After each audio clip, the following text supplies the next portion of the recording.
Independent journalist Seymour Hersh's story on how US Blue Nord Stream pipeline has shaken the world.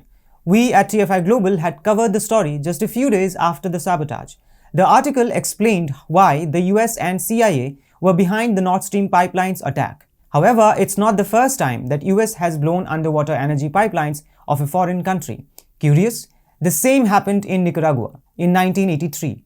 Yes, Nicaragua bombing in 1983. Hi and welcome to TFIGlobal Latin America, TFIGlobal's channel dedicated to the America in the Americas. I'm your host Michael. If you're watching us on YouTube, please subscribe and press the bell icon to get all the latest updates. And if you're watching us on Facebook, do like, share and follow the page. Let's begin. From September to October 1983, guerrillas funded by the Central Intelligence Agency CIA conducted 5 assaults on the oil facilities in Nicaragua.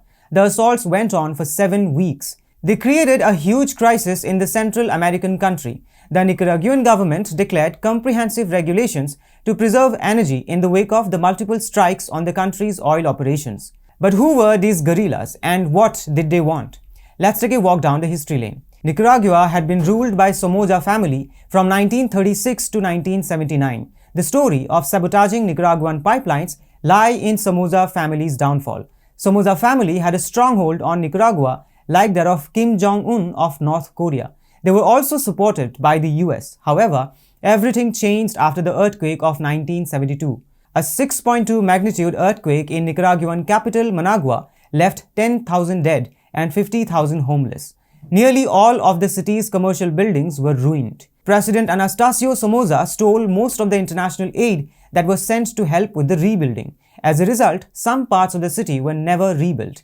Further, the president provided reconstruction contracts to his family and friends. This led to his personal wealth reportedly increasing to $400 million in 1974.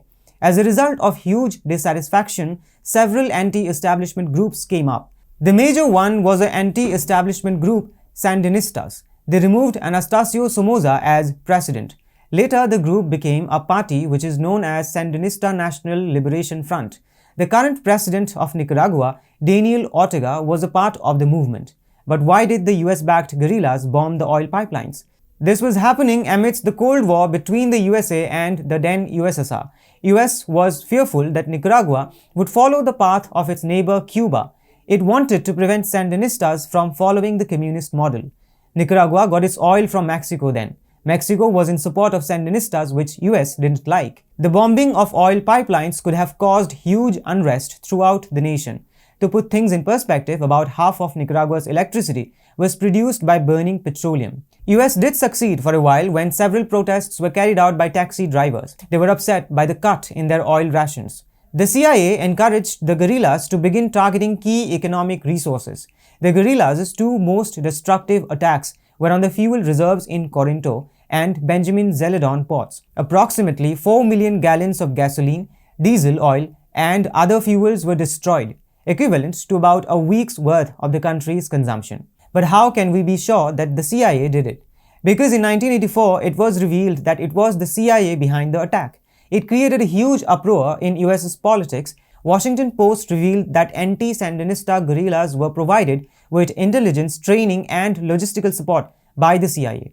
A White House official verified that CIA personnel oversaw the offensive. He stated that their involvement was necessary due to the fact that they owned the speedboats. The Associated Press reported that the CIA had directed multiple assaults on Nicaraguan ports, such as the destruction of oil and pipeline components at Puerto Sandino on September 8. The reports perturbed the congressmen. They criticized CIA Director William J. Casey for allegedly not being open and honest with intelligence committees about the Reagan administration's covert war against Nicaragua.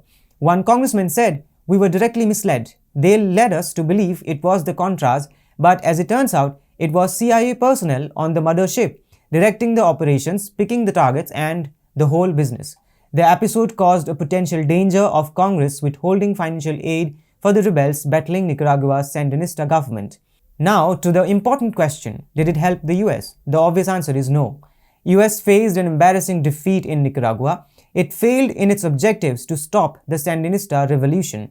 Nicaragua raised the case of US support for anti-Sandinistas and US mining in Nicaraguan harbors in the International Court of Justice in 1986. US was found guilty of all the charges. For violating international laws, US was directed to pay reparations to Nicaragua. Even today, Nicaragua is being ruled by a major profiteer of the revolution, Daniel Ortega. The US keeps trying its best to overthrow the president, but with no luck. The US history of bombing pipelines is indicative of its willingness to use military force to further its interests. It has demonstrated its use of force to disrupt pipelines that are seen as a threat to its interests, regardless of the human cost. It is amusing how the United States acted innocent during this entire ordeal, but all everyone had to do was to look back to its recent history. The evidence was always there, we just had to join the dots.